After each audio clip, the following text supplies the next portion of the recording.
Hello, I'm Dr. Debbie, and this is Evolve Global 22's Healing Light Studio. We offer gentle, evidence-informed, soul-rooted practices for adults, children, and families, supporting whole person healing, health, and wellness with a special focus on nervous system regulation, emotional wellness, identity and self-connection, healing in everyday life, and balance that actually works in the real world. Our work is guided by the power of three: energy medicine, Ayurveda-inspired living, and herbal wisdom. We strive to help heal the whole person, a truly comprehensive, integrated approach. This work continue in a sustainable and accessible way. We have created Evolve Global 22's Healing Light Studio on Patreon. Patreon allows this work to exist without overwhelm, without high financial barriers, and without asking people to do more than they are able. There is a space for you here at whatever level feels right. Healing happens here. Wholeness lives within you.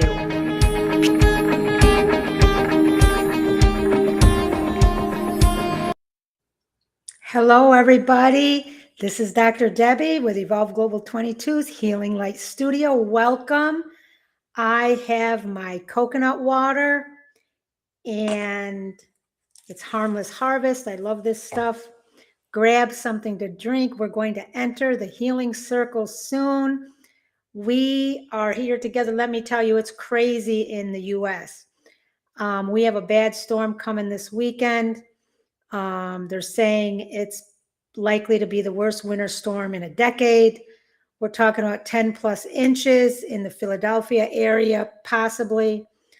But I went to the store tonight because I'm not going tomorrow or Saturday because it'll be 10 times worse. So wherever you are, if you're in the States, stay safe and be prepared.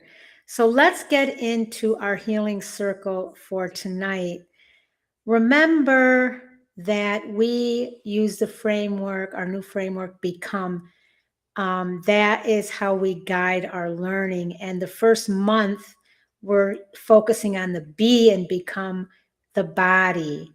And the topic tonight is you can't think your way back into safety, how the body learns safety through experience. This is so important. I want to welcome you again to the Healing Circle. This week, we've been moving through Become, beginning with the Be, the body, because healing does not begin with fixing, insight, or behavior change. It begins with how safe the body feels to live in. Let me say that again. It begins with how safe the body feels to live in. On Monday this week, we explored when did we learn to leave ourselves. Tuesday, we talked about the difference between knowing about ourselves and being with ourselves. And then yesterday, we widened the lens and explored the body as a place to live, a living, conscious system, and why chronic illness and long-term symptoms make sense in context. Tonight builds from that understanding. Tonight is about how the body actually learns safety, because even when the story makes sense, the body still has to experience something new. As always, we have our 5 core learning points. Core learning point number 1, the body learns through sensation, not explanation. The nervous system does not respond to logic or reassurance. It responds to sensory experience, pace, temperature, sound, rhythm, and environment. That is why here at Evolve Global 22, we use various practices that connect with the senses. Whether we're doing meditations, healings, release strategies, learning, whatever it is, we try to appeal at times when we can to the senses. A real life example of this is you tell yourself, I'm okay, but your shoulders are tight and your breath stays shallow. This matters, my friends, because this removes self-blame. The body isn't stubborn. It just hasn't felt safe yet. Think about this deeply. Where do I try to convince my body instead of support it? Core learning point number 2. Insight without safety can overwhelm a complex system. Understanding why something happened doesn't automatically tell the body it's over. For example, you've processed the past, but your body still reacts as if it's happening now. A prime example of this is anybody who's faced trauma. If they find themselves in a situation or circumstance and they feel any type of feeling or get any kind of sensory stimulation that is similar to or reminds them of that traumatic experience, they can feel and be as if they are back and it's happening right then. This matters because healing requires new bodily experiences, not more explanation. Think about this. Where has insight helped me, and where has it felt like too much? Core learning point number 3. The body trusts repetition more than breakthroughs. The body learns safety through small, consistent signals, not dramatic movements or dramatic moments. Some real life examples of this are gentle routines, familiar environments, predictable rhythms. I mean, just as an example, if you go into an extremely unfamiliar environment, it feels uncomfortable at first. Trying to heal fast often keeps the body on alert. Think about this. What small, repeatable signal of safety could I offer my body? Core learning point number 4. Connection regulates faster than self-talk. The nervous system is relational. It's settled through presence, not performance. A child calms when someone stays nearby quietly. Adults are no different. We are wired for co-regulation. Think about this. Who or what helps my body soften without effort? Core learning point number 5. Choice is a biological safety signal. Choice tells the nervous system, I am not trapped. Choosing when to pause, when to stop, or how close to sit are real life examples of choice. It matters because consent creates safety, compliance does not. Think about this.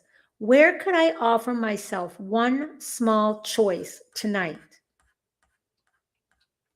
Let's talk for a moment about what this looks like in real life, some challenges and support for our complex system. Some common challenges are, number 1, wanting healing to be quicker. The human tendency is we want everything yesterday, and it doesn't work like that, my friends. Healing, especially, does not work that way. Another example is frustration when understanding doesn't calm symptoms. Another one is believing something is wrong with the body. The body is created and wired to keep you alive. So when you have symptoms, it is doing what it's supposed to do to try to keep you alive. Now, it might not be doing doing it in the way that it should, because there's something that is not coming together. It's not working and performing in a cohesive way. What helps our complex system? Slower pacing, less pressure, gentle sensory input, predictability, and compassion over correction. Your body is not broken, it's protecting you. At Evolve Global 22, we always think about things or approach things from the perspective of the power of three and using the power of three. In energy medicine, safety is an energetic state. The body responds to subtle shifts in presence and environment before thought. Through the lens of Ayurveda-inspired living, rhythm and timing regulate the nervous system. Healing meets the body where it is. And through the herbal wisdom lens, plants communicate through sensation. Gentle support works with the body's pace. Together, the power of three supports the body without force. And that is, my friends, is why we use the power of three in our approach. Let's learn a shamanic practice tonight. It's called Earth Recall, calling the body back home. I'm going to guide you through it softly, but this is a wonderful grounding and calming and practice, and it also brings you into yourself, brings you back home. Number one, I want you to sit on the floor, in a chair, or you can stand. I want you to sense the earth beneath you, steady, ancient, and reliable. Silently say, I give back what is not mine to carry. I call my body fully here. Imagine scattered energy gently settling downward. Sense steadiness rising back into your body, your feet, your legs, your hips, your spine. There is nothing to fix. The earth knows how to hold you. Now, when you do this and you're fully present and you're focused on your body and going through this, what you will feel initially, at least for me, this is how it is you will feel kind of like a pull down on your feet because there's a connection there. In closing, tonight we explored how the body learns safely, why insight alone doesn't regulate, why repetition builds trust, and why connection matters. And last, why choice restores agency. You learned a grounding shamanic practice that you can use anytime. This work is not about fixing yourself. It's about relationship with your body, your nervous system, and your life. Our 5 final reflection questions that you can take with you tonight. If you have not started journaling, please start, even if it's once a week for 5 minutes. Number 1, what helps my body feel even slightly safer? Number 2, where have I tried to think my way out of something my body needs to feel? Number 3, what would slowness look like for me this week? Number 4, who or what helps me feel held?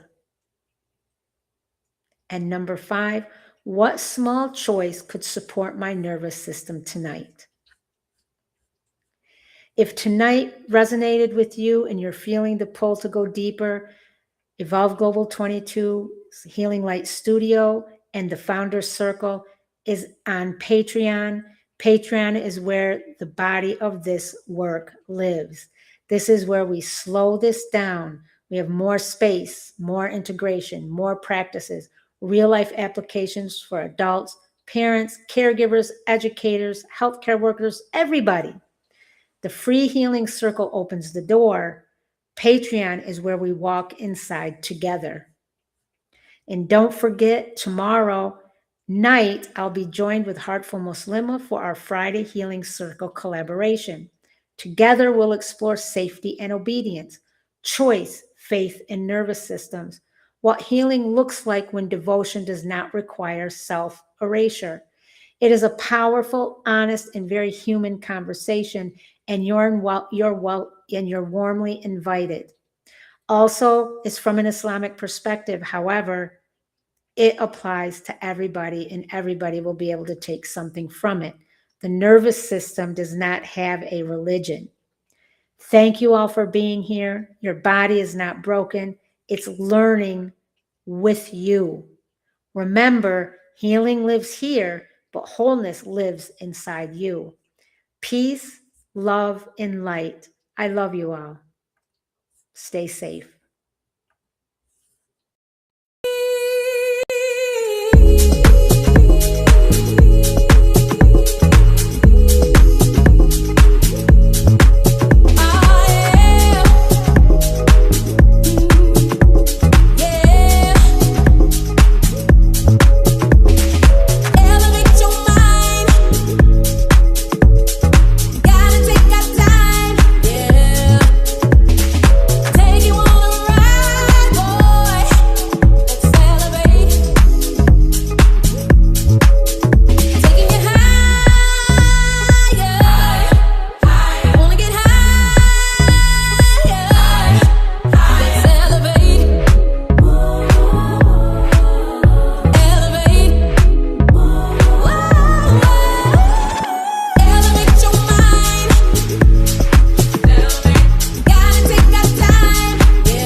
Hello, I'm Dr. Debbie, and this is Evolve Global 22's Healing Light Studio. We offer gentle, evidence-informed, soul-rooted practices for adults, children, and families, supporting whole person healing, health, and wellness with a special focus on nervous system regulation, emotional wellness, identity and self-connection, healing in everyday life, and balance that actually works in the real world. Our work is guided by the power of three: energy medicine, Ayurveda-inspired living, and herbal wisdom. We strive to help heal the whole person, a truly comprehensive, integrated approach. This work continue in a sustainable and accessible way. We have created Evolve Global 22's Healing Light Studio on Patreon. Patreon allows this work to exist without overwhelm, without high financial barriers, and without asking people to do more than they are able. There is a space for you here at whatever level feels right. Healing happens here. Wholeness lives within you.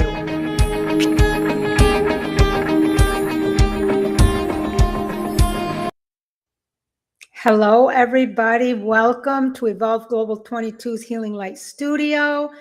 I hope everyone is well tonight. In Pennsylvania, I'm here. It's cold, but the storm is over and we're all safe and well and all is good. I am so grateful for you to be joining me tonight. This is week 2 in our first month under our foundation, Become. Remember, we're doing the B in Become, which stands for body. And that's driving everything for this first month. Now, tonight is exciting because I've taken the topic for today and we've merged it with our book, The Science of the Sacred, Bridging Global Indigenous Medicine Systems and Modern Scientific Principles. That way we can learn principles and information from the book as well as support our learning. And tonight is Chapter 8, The Natural Psychologist. It's embedded throughout our talk. It really goes hand in hand. So let's get into this tonight. So as I said, remember, we are remaining on our foundation of the month. The theme that drives us is Become, our acronym Become. B is for body.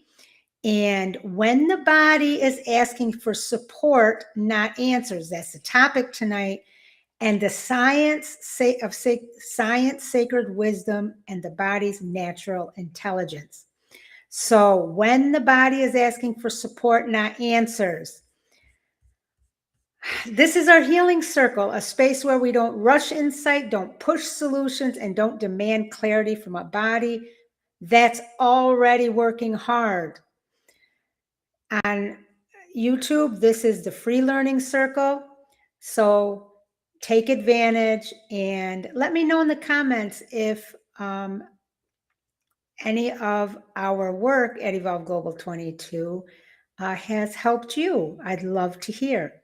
So tonight we're exploring something very simple. I like to keep everything simple, but it's deeply informative. What happens when the body needs support before it needs understanding?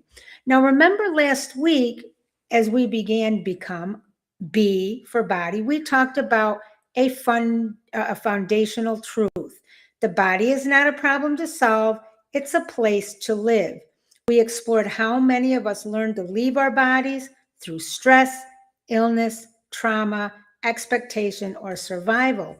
And we named something honest. For many people, understanding more hasn't brought relief. In fact, it's often made things harder. This week, we're shifting from understanding the body to supporting the body. Tonight is the doorway into that shift. So, our core frame tonight, I like to frame everything, is the science of the sacred. And we are focused on chapter 7, which is called The Natural Psychologist. We're framing tonight's learning within the science of the sacred and within chapter 7 called The Natural Psychologist. The chapter reminds us that the mind is not something separate from the body. It emerges from the nervous system, the environment, and lived experience. Modern neuroscience now confirms that indigenous medicine systems have always known the nervous system is constantly interpreting the world for safety, long before it ever looks for meaning. In other words, the body is the first psychologist. And when the body doesn't feel supported, insight alone cannot help. So let's get right into our learning points.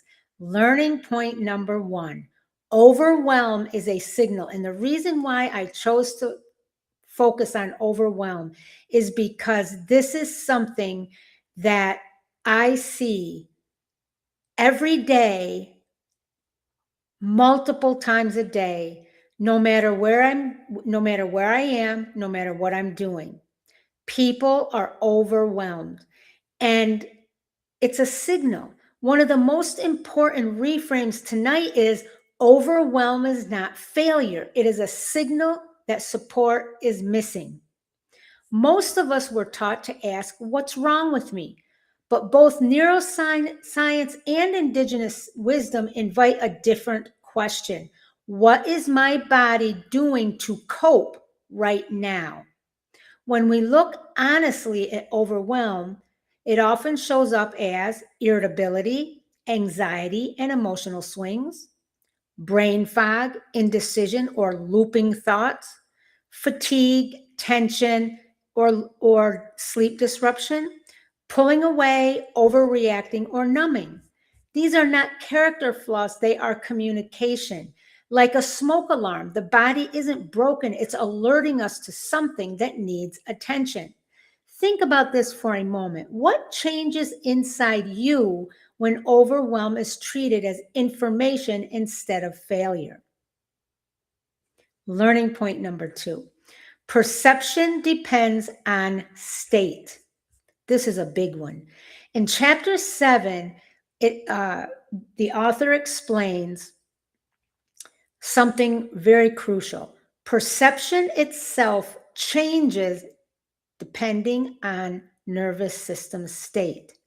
Indigenous medicine has always taught that perception is relational, shaped by the body, environment, rhythm, and connection. When the nervous system is overwhelmed, perception narrows, threat feels closer, and options feel very limited. This is why people will often say, I know better, but I can't access it. Nothing is wrong with them. Their system is protecting. Support doesn't change thoughts directly. It changes the state from which thoughts arise. Think about this. Have you noticed how differently you see things when you feel supported versus when you feel overwhelmed? I know that if I'm overwhelmed, everything looks gray and dismal and dark. But if I feel supported, the same environment and situation, I can always see the ray of hope, the potential. What does it look like for you? Learning point number 3. Insight without support can harm. I'm going to say this one again. Insight without support can harm. This is where many people get stuck. They think if I could just understand myself better, I'd be better. But the science of the sacred is clear. Meaning comes after safety, not before it. When insight is demanded from an unsupported system, shame increases, self-blame intensifies, and healing feels exhausting. Insight without support is like asking someone to run on an injured leg. The body doesn't resist insight, it resists pressure. Think about this. Have there been times when understanding more didn't bring relief, only fatigue? Learning point number 4. The body settles when it feels met. Both neuroscience and indigenous wisdom agree upon this. The body calms when it feels not rushed, not judged, and not required to explain itself. Support without demand signals safety. This is why children don't calm through explanation. They calm through presence. And the same is true for adults, my friends. When the body feels met, regulation begins naturally. Think about this. What does it feel like in your body when someone stays with you without trying to fix you? Learning point number 5. Small support builds trust. Here's where compassion meets practicality. Many people say, I know what I need, but I can't do that. So healing doesn't work. It doesn't ask for more effort. It asks for less demand. Support that is small and possible builds trust. Support that is perfect but unreachable brings overwhelm. In indigenous systems, healing was never about dramatic breakthroughs. It was about consistent relationship. Support is a handrail, not a leap. Think about this. What shifts when support becomes doable instead of ideal? Now, of course, as you know, the power of 3 drives everything that we do. And the power of 3 is energy medicine, Ayurveda-inspired living, and herbal wisdom. So let's talk about how this teaching aligns with the power of 3. Okay, let's talk about the body. The nervous system reads signals and rhythm. Energy, relationship. It is attunement, presence, and safety. It softens the system. So this is why when you're present with someone who is struggling, that is simply enough for them to feel calm if you're just present. Let's talk about nature and the environment. External steadiness helps regulate internal states. When these 3 work together, healing becomes sustainable. Why this matters? Or let's go back for a minute.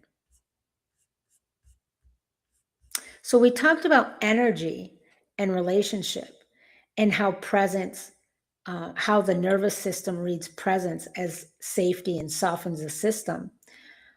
when we talk about Ayurveda inspired living, what happens there is Ayurveda promotes and establishes rhythm. And the rhythm allows the body to feel safe. In herbal wisdom, herbs that are supportive, those are the ones that allow the body to feel that there is support for calm, for presence, and it brings that when you use calming herbs, it calms the system and allows the system to rest and heal, even if it's in the moment. Why does this matter? When people believe they must understand themselves before supporting themselves, this is a great misconception. Healing feels heavy when we believe this. Shame grows and the body stays on alert. When support comes first, not understanding, when support comes first, safety returns, insight follows naturally, and wholeness becomes possible. This, my friends, removes blame, restores dignity, and this honors both science and sacred wisdom. As always, I have 5 reflection questions for you tonight. They will be in the description. If you haven't started journaling, please do so. At least 5 minutes a week, one day to start. Number 1, what signals has my body been sending that I've been trying to explain instead of hear?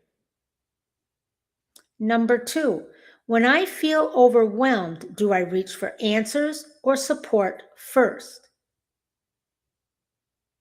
Number 3, how does my perception change when I feel safe? Number 4, where have I mistaken survival signals for personal failure? And number 5, what could it mean to stay with myself instead of solving myself? Now, my friends, as always, you know I will be here tomorrow night. Let's bridge into tomorrow. Tomorrow, we're going to continue with small body supports that change everything. We explore why consistency matters more than intensity, how tiny supports build safety, and how to stop overwhelming yourself with too many tools. Tomorrow is about making support livable. Livable. Been a long day. So now, my friends, if you're thinking that all of this resonates with you, but I need help making it personal, that is what we do inside Evolve Global 22's Patreon founding members healing circle. It's only $7.99 a month for the first 50 founding members. It's building slowly. I invite you to consider joining. Patreon is where we slow this work down, map your and our unique body signals, and we turn insight into live support. I am there for you. As a matter of fact, and there's a lot of resources. I just completed the masterclass for week 1, where we took all of week 1 and we took a deep dive and we expanded a little bit and we reviewed. So there's a masterclass in there just for week 1. We do a daily anchor. Every day I send out a daily anchor. The Walk Into Your Power healing journal is there. The founding members get that for free through Patreon. There's no pressure there. You just have a deeper accompaniment if you want it. Another exciting piece of news that I have created my Stand store. I invite you to visit my Stand store where all of my digital downloadable products live. I've placed a few supportive resources there already. There are 3. There is the Walk Into Your Power journal. Now, if you're a Patreon member in the Founders Healing Circle, you get that for free. And there is a Color Me Calm mat that for children and caregivers can use with children. And there's also a guide for reading behavior or understanding children's behavior and how to support them. They're not meant to fix everything or to rush healing. They're there to walk beside you. So, as again, the link is in the description. Thank you all for being here. Thank you for listening to your body instead of judging it. Nothing you felt tonight was wrong. Nothing needed fixing. This week, we're learning how to support the body we already live in with gentleness, patience, and care. Always remember, my friends, healing lives here, but wholeness lives within you. I will see you tomorrow. Peace, love, and light. I love you all. Good night.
Hello, I'm Dr. Debbie, and this is Evolve Global 22's Healing Light Studio. We offer gentle, evidence-informed, soul-rooted practices for adults, children, and families, supporting whole person healing, health, and wellness with a special focus on nervous system regulation, emotional wellness, identity and self-connection, healing in everyday life, and balance that actually works in the real world. Our work is guided by the power of three: energy medicine, Ayurveda-inspired living, and herbal wisdom. We strive to help heal the whole person, a truly comprehensive, integrated approach. This work continue in a sustainable and accessible way. We have created Evolve Global 22's Healing Light Studio on Patreon. Patreon allows this work to exist without overwhelm, without high financial barriers, and without asking people to do more than they are able. There is a space for you here at whatever level feels right. Healing happens here. Wholeness lives within you.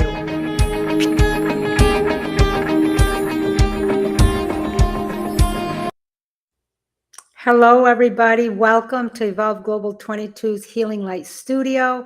For those joining for the very first time, if you don't know me, I'm Dr. Debbie, and I am so grateful you are here. Tonight is an exciting night because I have a lot to tell you. We have changed our format. There's big things coming, so I want to get right into this. So give me a minute. So once again, welcome everybody. I am so happy that you are here. If you're new here, this space is not a program, a class, or a place to fix yourself. It's a daily place to arrive. This week marks a beginning for us here at Evolve Global 22, a new healing circle format. one that's slower, more embodied, and more honest about how healing actually happens in real life. Now, on Patreon, we have the Healing Circle, which is a deep dive of everything here, master classes, in-depth practices, support. I come on, I do different supports, offer various types of supports. And this space is going to become our Healing Circle here, which is the free version. Each month, we are going to move through a framework called Become. B is for the body, E is for emotions, C is for connection, O is for orientation, M is for meaning, and E is for embodiment. Become is not a ladder, it's a cycle of return. We don't start with insight. We don't start with fixing. We start with healing where it actually lives in the body. This month, because we're going to go month to month, this month, which starts today, we're exploring what it means to live inside yourself again, instead of managing, fixing, or monitoring yourself. This community is a healing space for all, and especially for those who are tired of fixing themselves, feel emotionally or spiritually or physically exhausted, have done the work but still feel dysregulated or disconnected, are sensitive, deep feeling, thoughtful, and often the strong ones for others. And they desire healing that honors faith, body, wisdom, and nervous system safety. They want a community without pressure, performance, or comparison. You may be a caregiver, a parent, an educator, a healer. You may be a woman in midlife transitions. You may be spiritually grounded but weary of fear-based narratives. You may be a person rebuilding trust in their body, emotions, God, the universe, our existence. Those who are here are not looking to become better. They are longing to become whole. And one more important, exciting piece of news is on Fridays, our Healing Circle is going to become collaborative conversations where we explore themes through different lived, cultural, and faith-centered perspectives. This Friday, big announcement, I'll be joined by Heartful Muslima, where we'll explore what happens in the body when safety becomes linked to obedience. That conversation is rooted in Islamic reflection, but it's open, relevant, and meaningful for anyone because nervous systems don't belong to one faith and survival patterns are human. The Healing Circle space is a space of respect, learning, and shared humanity. Friday's Healing Circle is going to be great for any of you, if you've noticed that being good, compliant, or agreeable feels calming, even when it costs you your voice. You feel tension or anxiety when you're asked what you want. You learned consciously or unconsciously that obedience kept peace. You've experienced faith, family, or culture as something you had to perform correctly to feel safe. You want to understand fawn and freeze responses without being labeled or pathologized. Excuse me, it's been another long day. You're curious about how the nervous system learns safety, especially through compliance, and so many more things.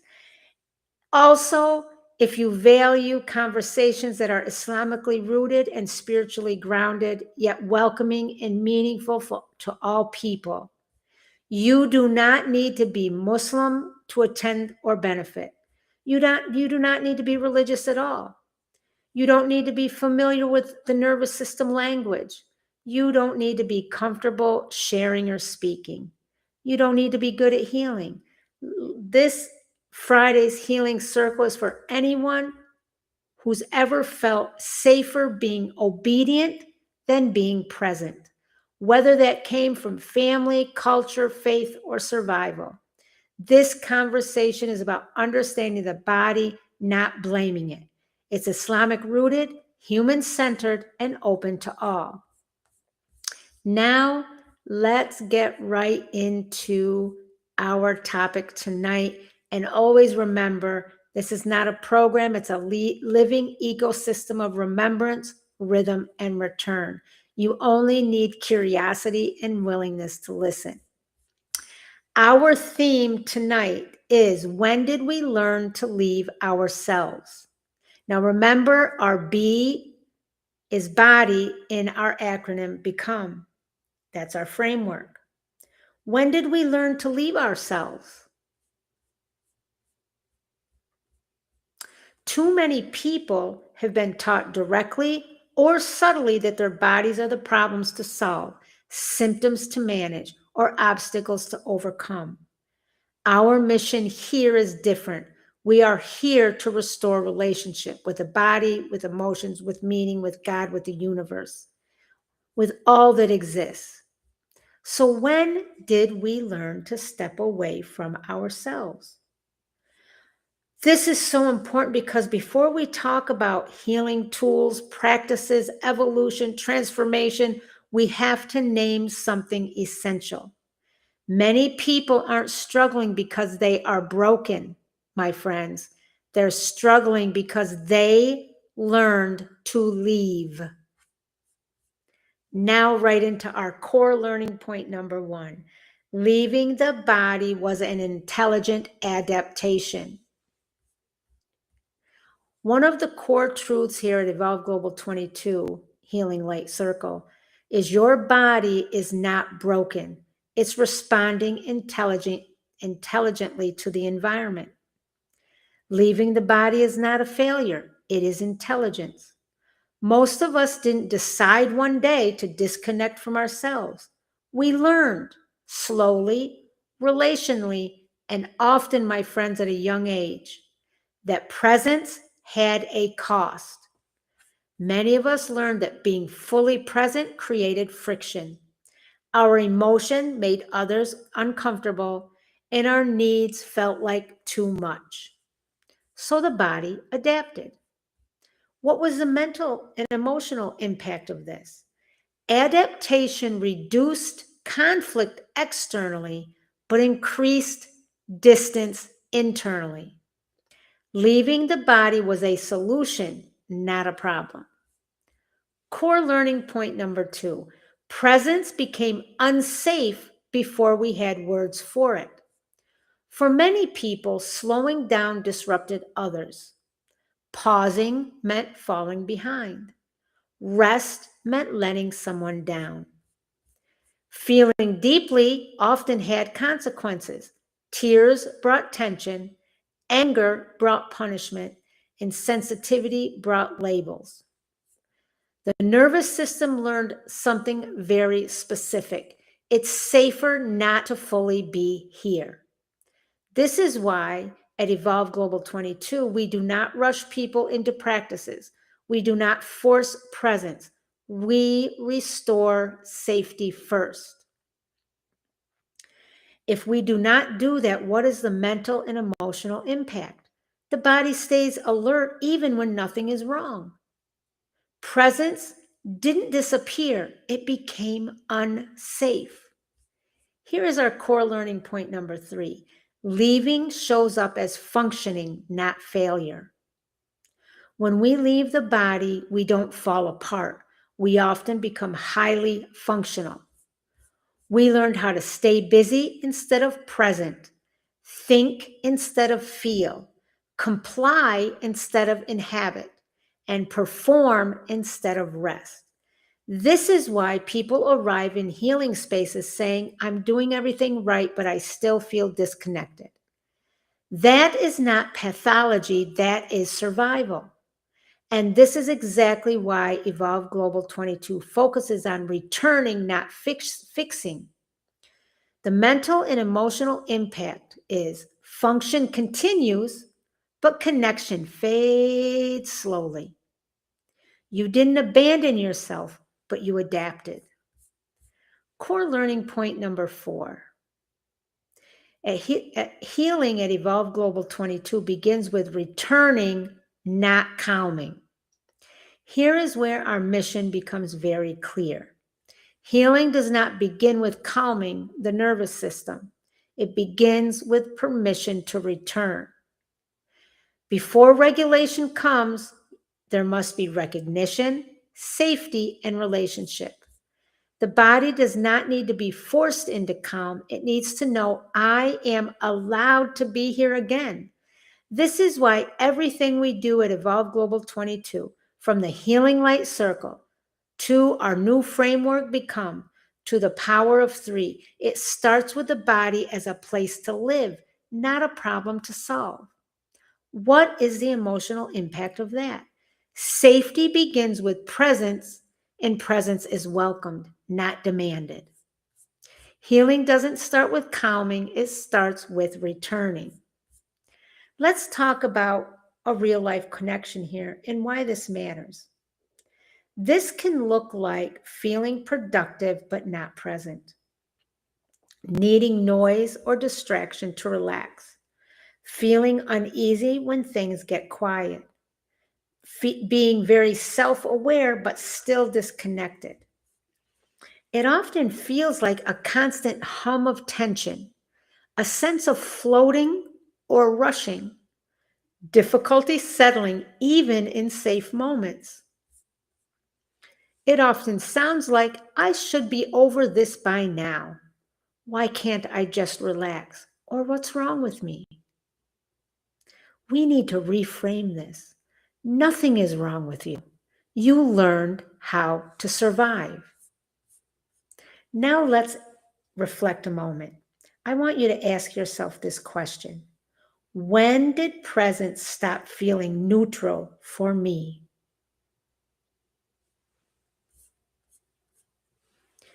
My friends, you left because it was wise. Your body chose what helped you survive the environment you were in. And if you're here tonight, it means something important. Returning is allowed now. At Evolve Global 22, we are not rushing people back into their bodies. We are rebuilding safety, relationship, and trust, one gentle return at a time. This week, we're not forcing healing. We're remembering how to come home. You don't have to come all the way back. You're just invited to notice where you are.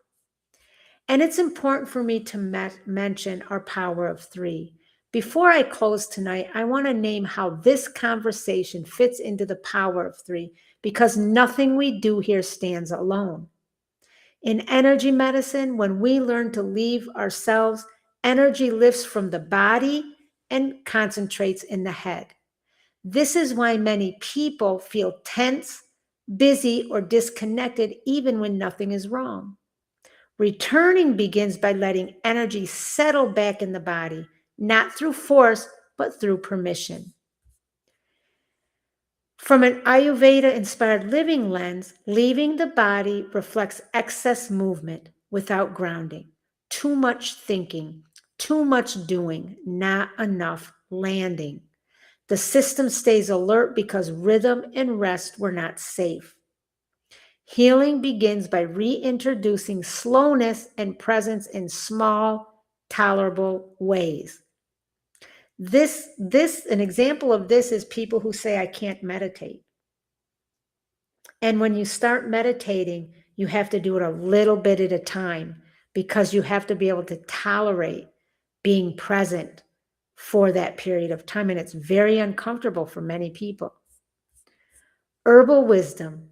How do we connect there? In this area, the lens is, this is why grounding, nourishing plants support healing more than stimulating ones at first. They don't ask the body to change. They support the body in staying. Just like our work here, they meet the system where it is and invite gentle return. The power of three reminds us healing is not about doing more. It's about coming back into relationship with the body, with the mind, with the soul, with the spirit, with the life, with the universe, with our creator, with ourselves. Now, I'm going to leave you with 2 reflection questions. If you have not started journaling, please take 5 minutes out of your week, one night to start. and journal and think deeply about these questions that I leave you with each night. Number one, where in my life did leaving myself become protective or necessary? And number two, what might returning gently without force look like for me this week? Tonight, my friends, we didn't fix anything. We named something essential. Leaving yourself was not failure. It was intelligence. It was adaptation. It was survival. At Evolve Global 22, we don't rush people back into their bodies. We rebuild safety first. This week is not about forcing yourself to be present.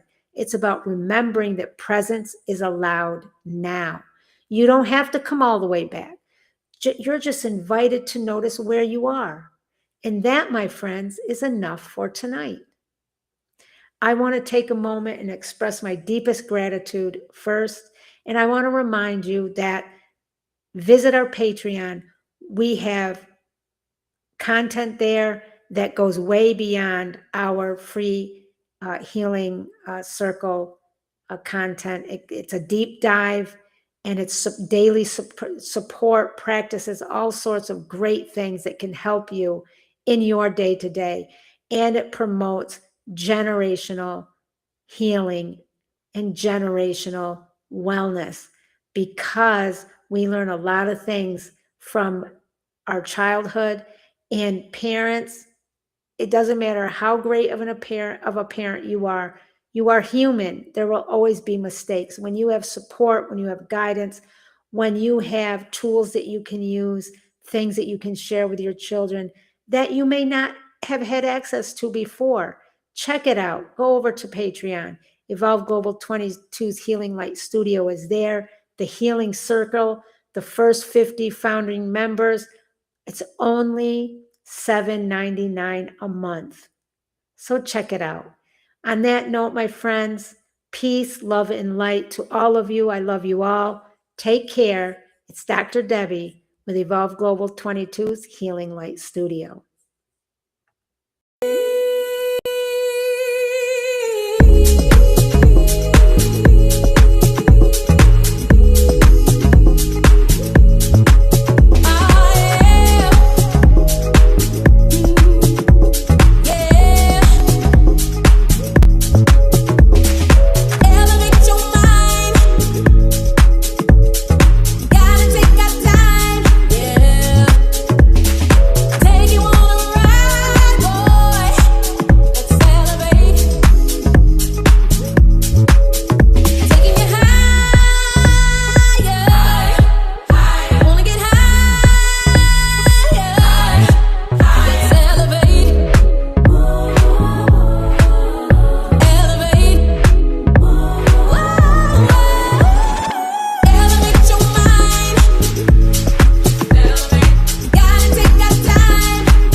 Hello, I'm Dr. Debbie, and this is Evolve Global 22's Healing Light Studio.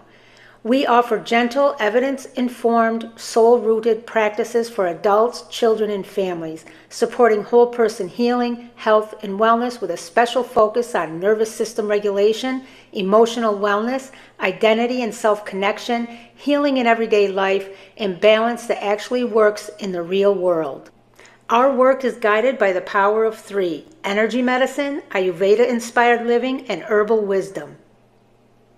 We strive to help heal the whole person, a truly comprehensive, integrated approach. This work continue in a sustainable and accessible way. We have created Evolve Global 22's Healing Light Studio on Patreon.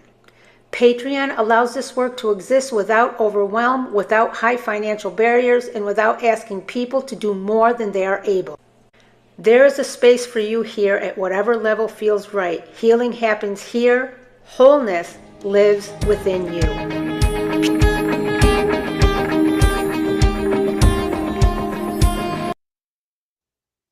Hello, everybody. This is Dr. Debbie with Evolve Global 22's Healing Light Studio. It is Friday, and what a full week we have had. Welcome, welcome. I want to express my gratitude for you coming here tonight. Welcome back to the Healing Circle as we arrive together tonight.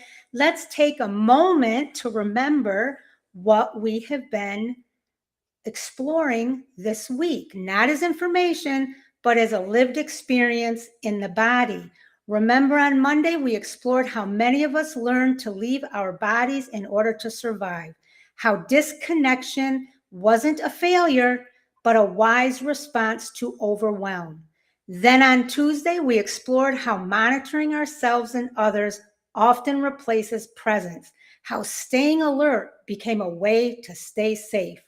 Then on Wednesday, we explored what it means to live inside the body again, not fixing it, not managing it, but inhabiting it. On Thursday, we explored how staying with sensation without explaining or justifying it begins to restore safety at the most basic level. And tonight, we take the next natural step. As we begin returning to the body, a deeper pattern often comes into view. What happens when safety itself becomes linked to obedience? Tonight is not about judging obedience or devotion. It's about understanding what the body learned in order to feel safe and how safety can gently be reconnected to choice, trust, and presence. There is nothing you need to do here. There's nothing you need to agree with. Just notice what it is like to be here. And I want to begin tonight with a simple question. One we're not trying to answer quickly, just stay curious with. What happens when safety itself becomes linked to obedience? And tonight's Healing Circle, I have a special guest. I am working with Heartful Muslima. This conversation includes an Islamic reflection, but it's open to everyone because, my friends, the nervous system, survival strategies, and the longing for safety is a human experience. This is not about judging obedience. It's not about devotion being wrong. It's about understanding what the body learned in order to feel safe and how safety can gently be reconnected to choice, trust, and presence. Now, before I go any further, I want to welcome my sister from Heartful Muslima. This is not a debate tonight. It's not a lecture. It is really just a shared reflection.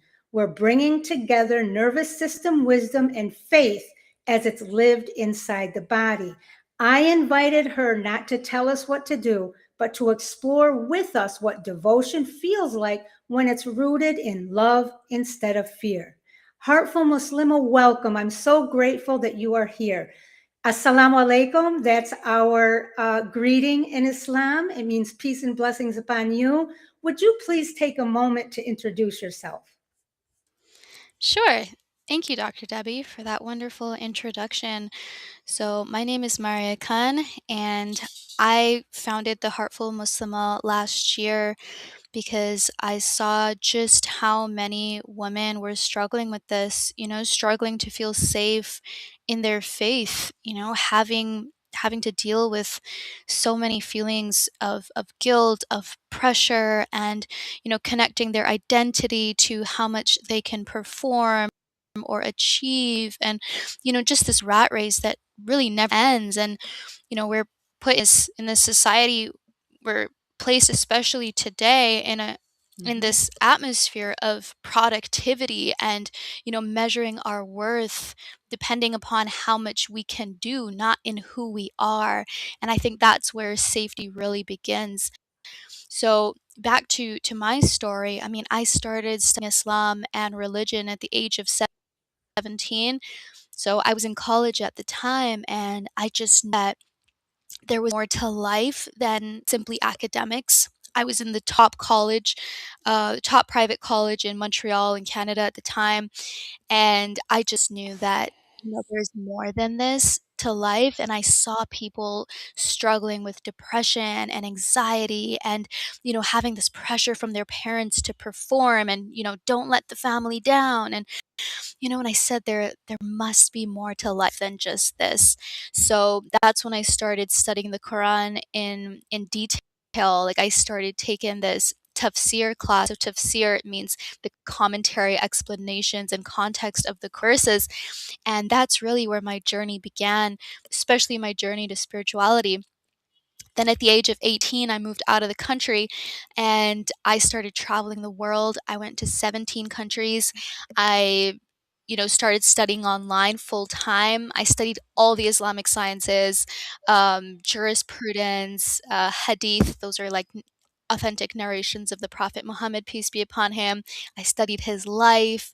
I studied the stories of the companions, how they lived, and I spent time with people who were extremely spiritual at the time, and I was extremely inspired as a young girl.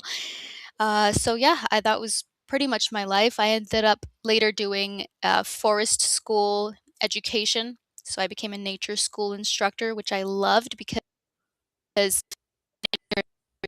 are very closely linked, which is why he spent a lot of time there, right? So I'm a mom of two boys. I homeschooled them until 7 and 8 years old. They're living in Florida. But yeah, just homeschooling them. I let them lead their education. I didn't believe in this thing of tell your kids what to do, control them, manage them, decide who they're gonna be, right? I let them decide who they wanted to be. I gave them autonomy even in their education, where I said, what do you want to learn? Where do you want to go today? Right? No matter what the topic was. So yeah, I'm really happy to be here, and that's a bit on my background. And yeah, let's dive in. Okay, great. Thank you so much. And once again, welcome. So I want to start off softly tonight, and I want to ask you a question, Maria. When you think about obedience and devotion, what do you notice in the body when it's rooted in fear, and what shifts when it's rooted in love or trust? Yeah, beautiful question. I'm coaching women now, actually, some women who are struggling in their spirituality, struggling in their sense of self-worth, struggling with people pleasing, and I help them develop healthier relationships, not only to other people, but healthier relationships to God. And what I've seen, especially in my clients who struggle with obedience or with prayer or with devotion in general, oftentimes what they do is they directly associate their sense of self-worth to how much they can perform, and it brings about this anxiety in their bodies. I've dealt with I've worked with Muslim women who struggle to pray, right? Like they're like, I love God, I believe in God, but I just can't bring myself to pray. And I said, well, what do you believe about prayer? What do you believe about God? Right? And what they said is like they felt this pressure because they felt like they had to earn God's love, right? When God loves us unconditionally, He created us beautifully in our essence. He created our souls and we have this divine essence that He blew into us. Still, we have to earn love, like we have to earn our place in paradise, and that God's love is not just right that Allah in God in Arabic, and one of his in the Islamic tradition is Al-Wadud, which means the most loving one, right? Allah loves us, and just feeling that love and believing that we are worthy of His love just for being ourselves, is so important. And that's how we shift from fear to love and trust. It's really knowing and trusting that God created us and that He created us because He loves us, you know, and again, this comes from childhood a lot of the times where we felt we had to earn our caregiver's love. So then what happens is we take that relational pattern and we try to project it onto God, right? But that is, it's a mistake that we make. I mean, but once you're aware of it, that's the first step to healing it. Thank you so much. And I just want to just deviate for a moment. Um, Sister, you are currently out of the country, and every once in a while, your internet speed or something must slow down or glitch, because once in a while, to all of those who are watching us, when her voice it kind of gets a little sketchy, or it gets a little robotic, or you might not be able to understand a word here and there. So if that's happening, please forgive us. We're doing the best that we can with the technology, but she is not in the country at this time. So far, it hasn't been really bad, and so far, it's a word here and there, and you can still get the complete meaning from what you're saying. So I just wanted you to be aware of that, Maria. So Thank you. just in case, and to the audience, bear with us. This is the first time we're doing this, so just bear with us. So now back to our topic. You made such excellent points, regarding fear and how people see God and think that, his love is conditioned upon certain things, etc. And, I'm reminded, because I was not always Muslim. And at one point in my life, I was very involved in the church. And then being an American, there's parts of our country where evangelical Christians, which are very, fire and brimstone kind of thing, going on, where it's present, religion oftentimes is presented in a way that creates fear. And then I lived in the Arab world. Now, this was after I reverted to Islam. I lived in the Arab world for several years, and I've been back and forth between the Arab world and here many times. I know the culture, particularly the Egyptian culture, very, very well. And there's kind of like the same idea that, children are raised, or people are taught to believe, not in all, whether we're talking about evangelical Christian or we're talking about Islam in the Arab world or whatever.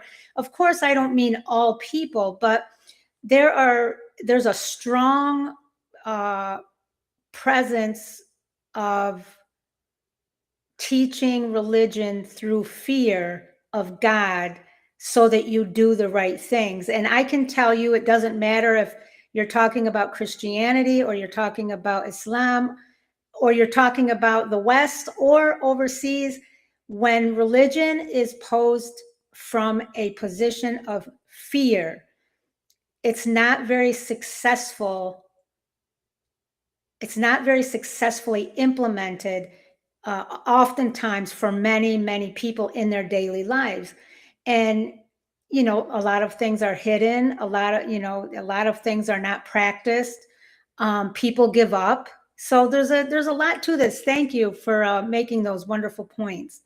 So let's turn this a little bit. I want to talk a little bit about the nervous system and how the nervous system can learn obedience as safety. And one thing that we talk about a lot at Evolve Global 22 is that when safety feels uncertain emotionally, physically, or even spiritually, the nervous system looks for patterns that reduce threat. So if at some point obedience or compliance reduced conflict, prevented punishment, or preserved connection, the body, my friends, remembers. Now, as a belief, as a bodily, it doesn't remember it as a belief, it remembers it as a bodily memory. And that's why obedience can actually feel calming at first, because threat responses turn down, they go down. But over time, tension can build. resentment builds, or the body can collapse. When obedience reduces danger, the body learns to repeat it. And in repeating it in this way and thinking this way, the tension continues to build. And of course, there are outcomes that we don't desire. So I want to just pause for a minute, because this doesn't live in theory. It lives in our daily life. So where do you see obedience becoming linked to safety, especially for women navigating faith, family, and belonging, Maria? Yeah, I think this starts when we are young. A lot of the patterns that we have, a lot of the beliefs that we have, a lot of our neurological and nervous system wiring starts from a very tender age, right? And from early life experiences. And so what happens is when we are not given the privilege of being authentic, and this could look like being punished for expressing ourselves as children, right? Being punished, or having our parents disappointed in us if we are expressing our needs or concerns, right? Saying, oh, I know better, like, shut your mouth, this is what we're doing, whether you like it or not. This is when we learn to shrink ourselves, right? We learn that I'm not safe when I speak up. I'm only safe when I listen and obey, right? So Mm-hmm. this is really where it starts. It could be with our caregivers growing up. It could be in a relationship that we had early on in our lives, right? For those of us who had a romantic relationship, maybe in our teens, and that's how we were treated, right? We learned that being myself is not okay, that I must conform to whatever is told to me. Mm-hmm. Otherwise, I'm going to be shamed, punished, put down, maybe even excommunicated, right? I've seen women be excommunicated from their communities for being themselves and for even just asking questions about the status quo. Why do we do this, right? Mm-hmm. Why do we pray? Why are we doing these things? And then they're shunned and put down and shamed for just asking questions, and just this natural curiosity that we all have. And it's really sad, because then we start to lose our identity without realizing it, and then wonder why we're struggling with anxiety and depression later on in life. Very, very, very important points. Just an add on here. How do you think that manifests into relationships, spousal relationships, for example? Because as women, I mean, and men, I suppose, uh, I mean, there's a certain progression to life, right? Most of us want to grow up and we want to get married and live happily ever after. Now, I'm being a little Yeah, facetious exactly. here, but what does this do to relationships, especially when you're talking about, marital relationships, spousal relationships? Um, any insight to Yeah. that? Yeah, so what happens, I mean, it's sad. It's really sad, actually, because what happens is we are prevented from building intimate connections, because when you are hiding your authenticity, when you are hiding who you truly are and what you truly believe inside, you cannot create a meaningful connection with another human being. I've seen people, they're living with somebody for 10 plus years, and they never showed them who they truly are. They were just, posture, posture, posture, acting, performing, doing what they thought that their partner wanted them to do, right? I was in this type of marriage as well. I got married at 18 years old, and I was just trying to make him happy. I lost who I was, just trying to be whatever he wanted me to be. And I was never able to actually connect with him on a deep level. I think that just this past year with my partner now is the first time ever that I was able to be vulnerable in a relationship. And it's only because I nipped these people pleasing habits in the bud. I said, I'm not living like this anymore. I don't care. Like me or hate me, this is who I am. And I'm Mhm. not going to apologize for it anymore. Thank you. Thank you. Something that comes to mind is when being good can activate what is known as fawn or freeze. And something else we see a lot in the body are two nervous system responses that often get misunderstood: fawn and freeze. The first one, fawn, if I please, if I stay agreeable, if I disappear emotionally, I'll be safe. And the other is freeze. If I don't choose, if I don't move, maybe nothing bad will happen. These aren't personality traits, they're intelligent survival responses. Now, fawn can feel like a tight chest, shallow breathing, a busy mind. Freeze can feel heavy, foggy, or low energy. What's happening here, my friends, is your nervous system learned that being good, your nervous system learned that as protection. So, Maria, based upon what you just said previously, and what I just highlighted here about fawn and freeze, how do you see being good slowly turning into pressure or fear in faith-centered lives? Because I really do believe, I've come to believe based upon my experience, observations, and all the sorts of things that I've come across throughout my many years of being alive. I think that in some religious um, circles, this is a huge challenge. And I don't know, what do you think? Yeah, I think it's extremely dangerous to put these types of identities on ourselves and even others and even our children, especially being like, oh, you're a good boy or oh, you're a good girl, right? Because what does that even mean? Oftentimes, what that identity comes with, what it actually means, is that you listen to what you're told, right? That, oh, you do as I Yeah, say. That's what makes you good. And so I like, personally with my children, I never used that. I never said, "Oh, you're such a good boy," ever, ever. I'm like, "Because you are you, and that is enough. You're not a good boy, you are yourself. And I love you because you're you. You don't have to listen to everything I say. You can question me. You can question God. Like my kids questioned God all the time, saying like, "How do we know he exists? We can't see him." Right? And I let them. I embraced those questions. In fact, I like they got rewarded for asking questions like that because I said, "I want you to be a critical thinker. I don't want you to follow like a sheep."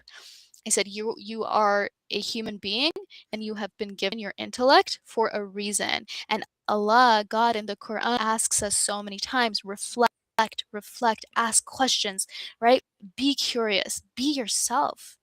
And that is wired because when we are again, back to the question, right? How can being good turn into pressure?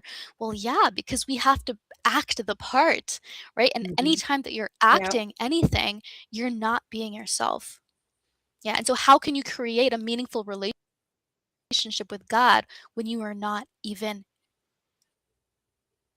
absolutely, absolutely. And really, what this boils down to is fear-based obedience disconnects us from choice.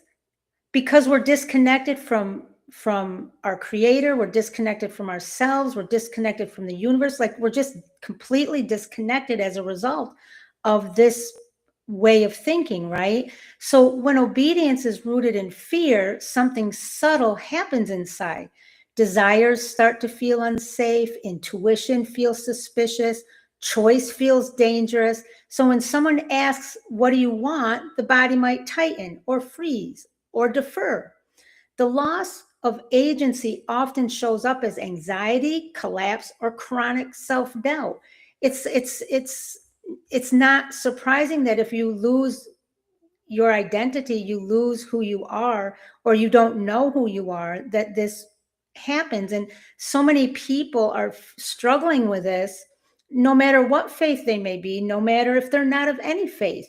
Um, because of this, the obedience and in coming at it from the perspective that you have to be a performer and etc. So yeah, fear-based obedience trades choice for safety. So another question, another thought here, Maria. What do you notice makes choosing feel so scary for people, especially in spiritual spaces? Yeah, I think it's a lack of self-trust.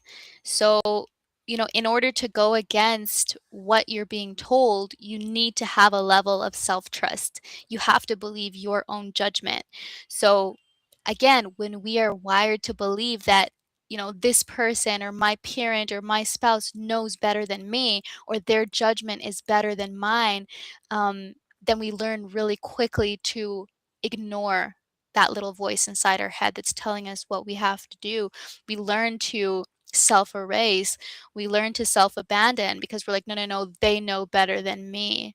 And again, this is a travesty because we are disconnected from ourselves more than ever before, especially when we live like this. And it's sad when this is in spiritual spaces because spirituality means connecting with God, connecting with the Creator. But again, we can't do this when we can't even make a choice for ourselves, right? Because connecting with God is a choice. We need a sense of agency, and guilt and shame are huge obstacles in spirituality. People think that if they have shame that they have humility, but shame and humility are fundamentally different, right? Shame is when you're beating yourself up, beating yourself down for making mistakes, and humility is when you're like, God, I surrender this to you. This is too much for me. I can't heal myself. I need you. I need your divine help, right? Like surrendering to Allah, to God. That is Hmm. humility. And that is what we want to do, rather than feeling the guilt and the shame of, oh my gosh, what if I make a mistake, right? Because we're surrendering that the outcome is in God's hands, not ours. And that is when you can feel finally liberated from this heavy pressure. Absolutely. And really, what I took from that, and please expand if I don't do this justice, but safety can be reconnected to trust, not control. So from Evolve Global 22's perspective and lens, we see safety rebuilt through very small things: presence, choice, permission to heal, to feel. Um, how, and from, a heartful Muslim lens, I would say, what would you add to that from your lens when you talk about safety can be or when you think about safety can be reconnected to trust, not control? What does it look like from your lens? Yeah, I think it comes with time when you get to know yourself and you spend some time alone. I think that for people who are chronic people pleasers and who lived in toxic environments, being alone can be the greatest medicine because that is how you learn to feel safe making your own choices, because you have to make your own choices. Nobody's telling you what to do. Nobody's around you. And so I think this is a pivotal experience that all of us must go through so that we can know ourselves. I just met a woman last year and she said, I never knew who I was until I lived alone, because she had spent her whole life people pleasing, just doing what everybody else wanted of her. She was from Africa and she grew up in a way where it's like, you do this or else. And so she never learned what things she liked, what she wanted in life, who she was, what were her values, what did she see in her own future, not what her parents wanted her to do. And that's where we can slowly rebuild this safety, right? Through trusting ourselves with small things, through having permission to feel the feels without shame, without gaslighting our experiences. Sure. And what is devotion rooted in that doesn't require fear or performance from an Islamic perspective?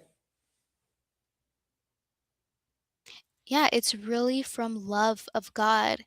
And I think that loving yourself is a manifestation of your love of God, because you are a creation of God. So just like we love nature, we love animals, we love God's creation, we are also part of God's creation.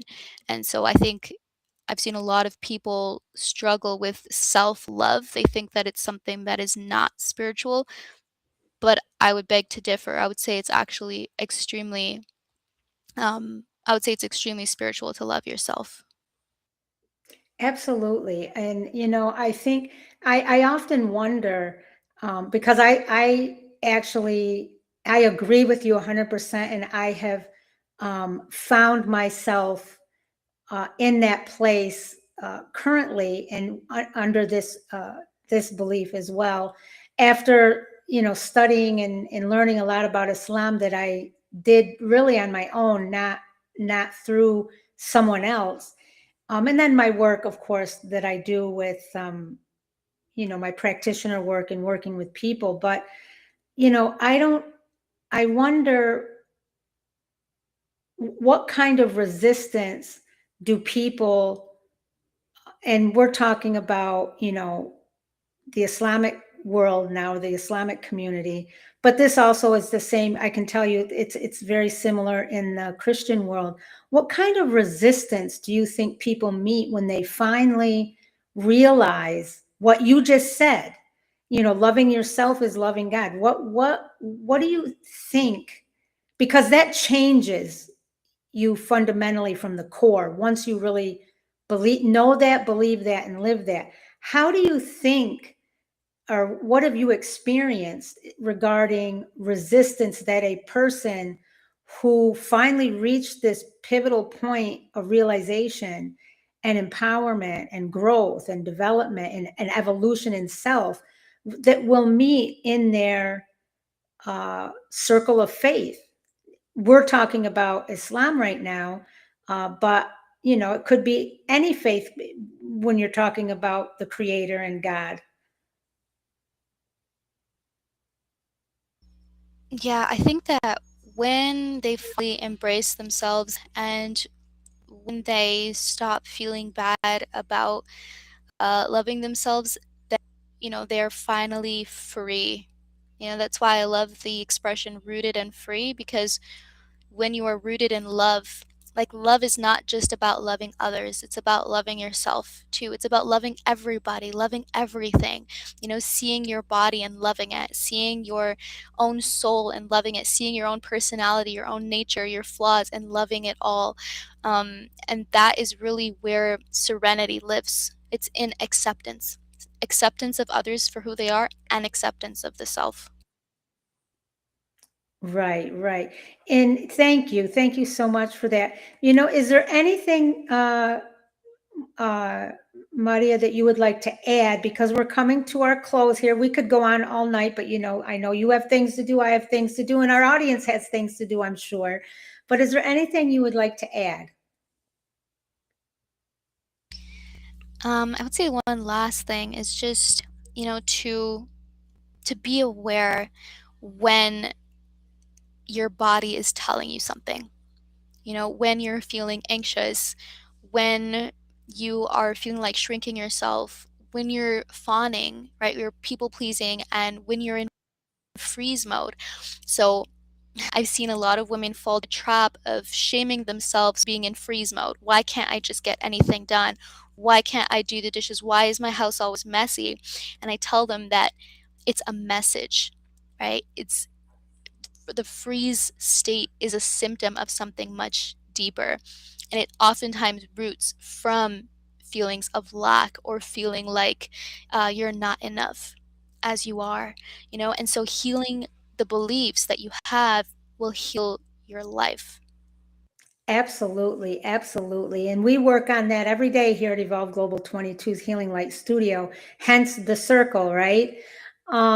So everybody, thank you for joining us. I want to remind you that if tonight resonated with you and you want to explore this more deeply, especially on how the body learns safety over time, Evolve Global 22's Healing Light Studio is on Patreon.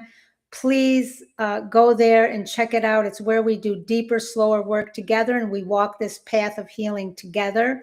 And now I would like to leave all of our guests with a special blessing tonight. You are not broken for learning how to survive, and you are allowed to relearn safety, thought, trust, and presence. And Maria, would you like to leave our audience with a final special note for them to take with them tonight? Sure. Yeah. Um, just remember that you are loved more than you know, that you are always enough and you are never too much, and trust yourself. Trust yourself.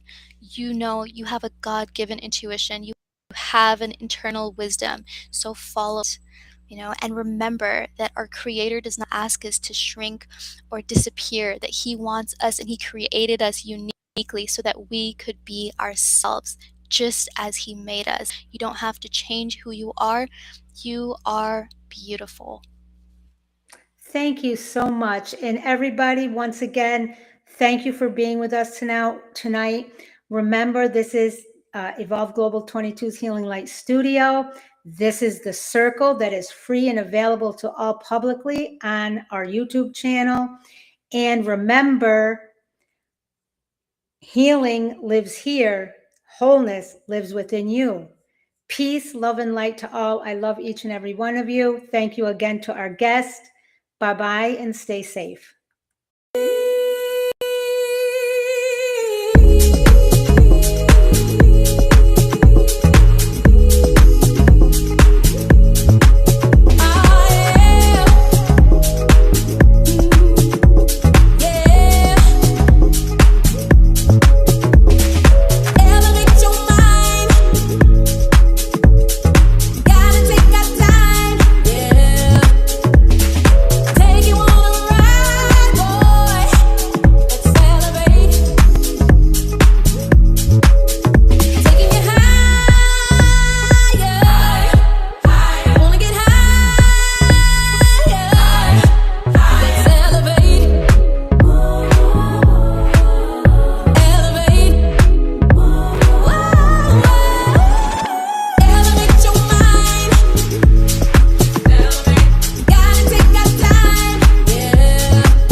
Hello, I'm Dr. Debbie, and this is Evolve Global 22's Healing Light Studio. We offer gentle, evidence-informed, soul-rooted practices for adults, children, and families, supporting whole person healing, health, and wellness with a special focus on nervous system regulation, emotional wellness, identity and self-connection, healing in everyday life, and balance that actually works in the real world. Our work is guided by the power of three: energy medicine, Ayurveda-inspired living, and herbal wisdom. We strive to help heal the whole person, a truly comprehensive, integrated approach. This work continue in a sustainable and accessible way. We have created Evolve Global 22's Healing Light Studio on Patreon. Patreon allows this work to exist without overwhelm, without high financial barriers, and without asking people to do more than they are able. There is a space for you here at whatever level feels right. Healing happens here. Wholeness lives within you.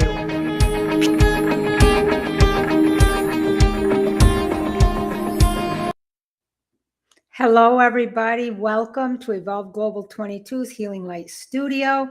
For those joining me for the first time, I'm Dr. Debbie, and this is a space where we learn to heal together. And I want to get into tonight's topic right away. Tonight is Tuesday, January 27th. It's hard to believe that January is almost over.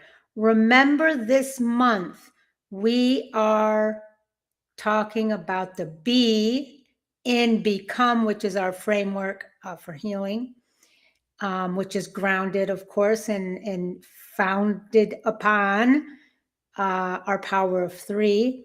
But B for the body. And tonight's topic is small body supports that change everything.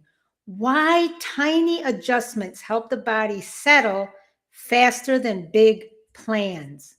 Once again, welcome. I'm really glad that you're here tonight. This is our free healing circle, a place where we don't demand transformation, don't push progress, and don't turn care into another responsibility. Tonight is for anyone who has ever thought, I know I need support, but everything feels like too much. If that's you, you're not behind. You're listening honestly. What we will explore tonight, my friends, is we're talking about small body supports, the kinds that don't look impressive, don't require motivation, and don't need a plan.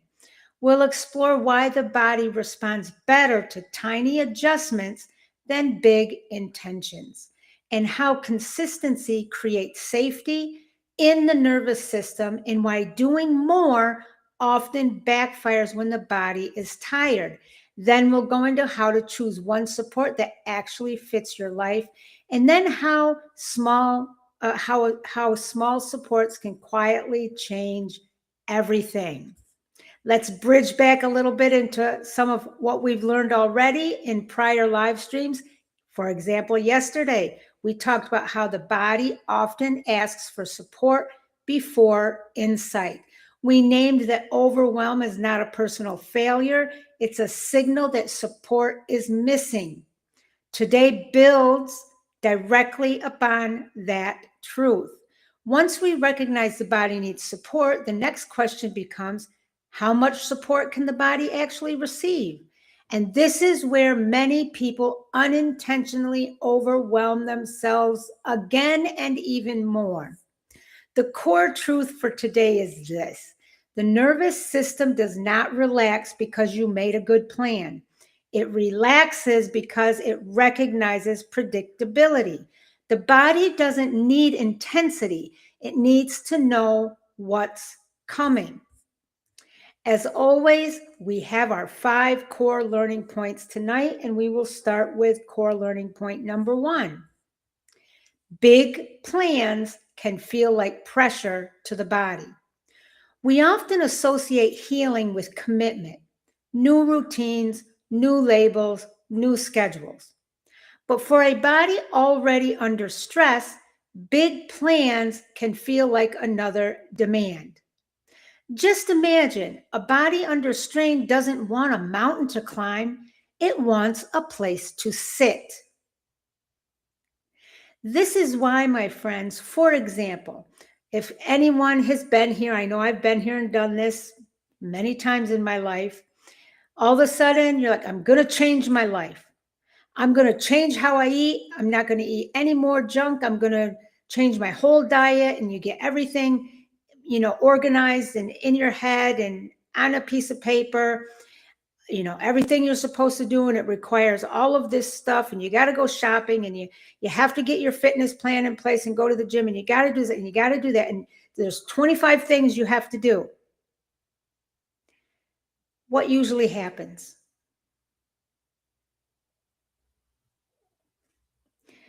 You either quit before you get started because you're now overwhelmed. You may procrastinate and say, oh, I'll start next week. So you don't even start. Your stress level goes up since you're now overwhelmed, which means you're putting pressure on your body systems. Maybe your blood pressure is increasing. Maybe you're more agitated. You're more emotionally unstable. You're snippy with people. You're nervous all the time, or maybe you withdraw. That's what this is talking about. Big plans putting high demands actually work in the reverse of what we want. We don't want to shut down ourselves due to overwhelm, or we don't want to, make ourselves crazy and we end up, nobody can live with us, for example. Think about this.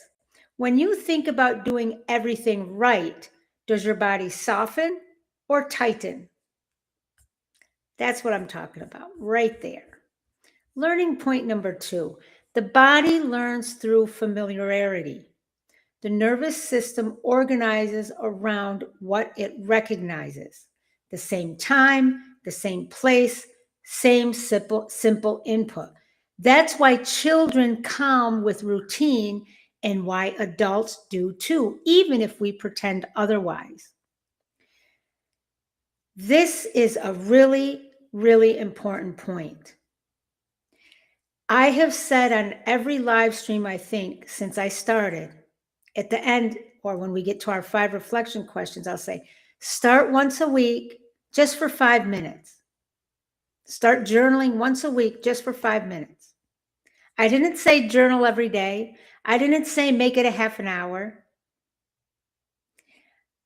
Just do one thing and establish that in a routine if you're not doing it, because it's something new. Why? Because the body likes and functions well and experiences safety through what it recognizes as familiar. Just think if you have a daily routine and you try to add or take away something from it, it's very uncomfortable. So when we are trying to make changes in ourselves, it's the small things that count over time, because the body will become able to recognize it, and then that becomes part of your new routine naturally, not forced. So let's think of a real life example of this then. Think about how your body responds to a familiar chair, a favorite mug, or a regular parking spot. Nothing special, just known. It's amazing. I was in K-12 education for many years, and we have all teacher meetings and orientations and all sorts of things, types of meetings that go on. And usually there's the same meeting room that you go to each time. And it's amazing how most people go and they sit in the same place all the time. Why? Because it's familiar. So think about some real life examples in your world. Learning point number 3, small supports lower the cost of care. Large changes require energy, decision-making, and follow-through. Small supports cost very little. Examples of some new small reports, different from some of the things that we've talked about. Turning off background noise before answering a message. Sitting instead of standing while thinking. Letting yourself arrive early and do nothing. Choose one comfortable outfit instead of the right one. And eating something simple before hunger turns sharp. These supports don't fix anything, they lower the strain.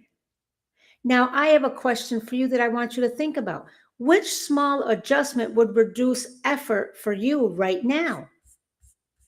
Learning point number 4, too many options can dysregulate. This is a big one. Many people collect tools, tips, and routines and then feel worse trying to choose. The body settles when options are limited. One support is often more regulating than 10. For example, the body prefers one open door over a hallway of choices. Now let's think about this. If you reflect on your days and some of the norms within your day, and you are searching for answers to a problem, whether it's a problem at work, a problem in your life, and you have 30 answers you're going through. That's too much. It's going to overwhelm you just trying to make a choice between the 30 answers. How about one or two, three to look at? So just remember that metaphor of the body prefers one open door over a hallway of choices. What happens when you allow yourself to choose just one thing? Make a choice make a choice for just one thing, not 10 things you're going to do out of the 30 things that you were reviewing. Learning point number 5, repetition builds safety quietly. Safety is not created by doing something once. It's created when the body learns. This happens again. That's how trust forms, not through effort, but through return. And we've talked about that. Safety is not a breakthrough, it's a rhythm. Now, how does this play out in real life, and why does it even matter? In daily life, this shows up when people abandon healing because it feels overwhelming. Care becomes another item on the to-do list, and the body shuts down instead of opening. Small supports keep the door open. They allow care to live inside life instead of outside it. So, why do small supports work, and how are they connected to our power of 3? So, remember, we're talking about small adjustments reduce physiological load. In energy medicine, consistency reduces inner pressure and self-judgment. So when you have consistent practices where you are channeling your energy, using your energy, releasing negative energies, etc., then it reduces that inner pressure, because now you've gotten rid of all the junk, and you've gotten your energy moved around and channeled and in the right places. You've cleared out, you've readjusted. That's why energy healing is so important. And then because you've reduced the inner pressure, because you're more balanced, self-judgment goes down. Self-criticism goes down. Now, when we talk about Ayurveda-inspired living, I always go back to rhythm. There's a rhythm in nature. We're part of nature. Repetition mirrors natural cycles the body already trusts. Together, these both, the energy and the rhythm, creates a felt safety, not forced change.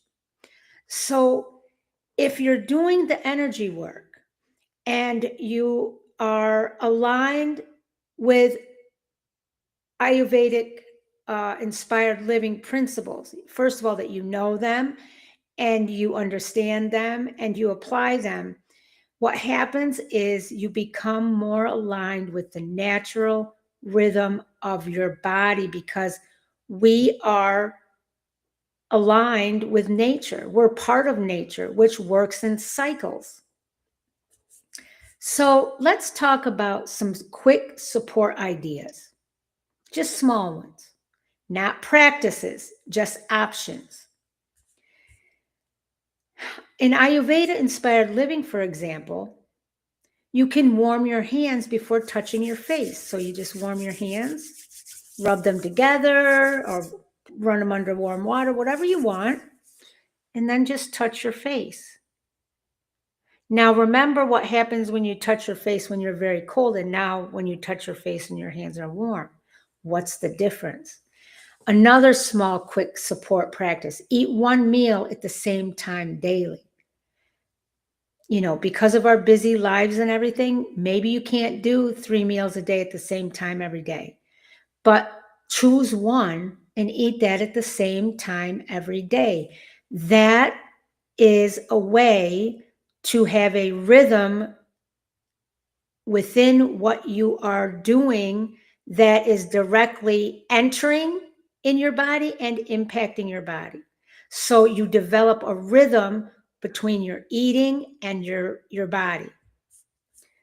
Pause between switching tasks. When you're going from one in your quick day, going from one thing to another, just pause between them just for a little bit. In energy medicine, for example, let's talk about some energy inspired small little supports. Lower your shoulders before responding. We tend to get all tightened up like this all day long.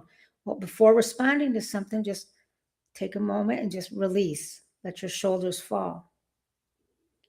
Another one, exhale longer than you inhale once. Another one, place attention on the soles of your feet. Some herbal medicine inspired supports. Keep a steady scent nearby. It could be mint, citrus peel, or lavender sachet. Drink something warm between activities. Or step outside briefly without a goal. Try some of these and let us know in the comments if you re-listen to this, and let us know. Let me know how it worked for you or what you found helpful for you. Now our 5 reflection journal questions. If you haven't started journaling, please do once a week, 5 minutes just to start. Number 1, what kind of support feels possible for you today? Not ideal, just possible. Number 2, where might I be asking my body for more than it can give? Ask yourself that. Number 3, what does my body respond to when things are familiar? Number 4, how do small supports change my sense of pressure? Number 5, what would it mean to trust repetition instead of intensity? And folks, tonight we learned and explored why small supports regulate more effectively than big plans, how predictability creates safety, why the body trusts what repeats, how lowering effort increases capacity, and why healing doesn't need to look impressive to work.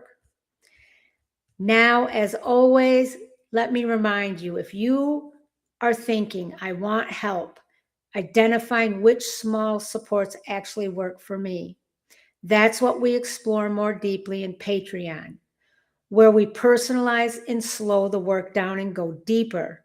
We get into specific practices. We do energy healings. And if you want gentle body-centered resources, you can return to anytime. You'll find it there, journals, guides. In my stand store, I have things already there for you. Both of these platforms, the Patreon and the stand store, are out there for you. The Patreon right now, we are building our Founders Healing Circle. The first 50 people get in for $7.99 a month.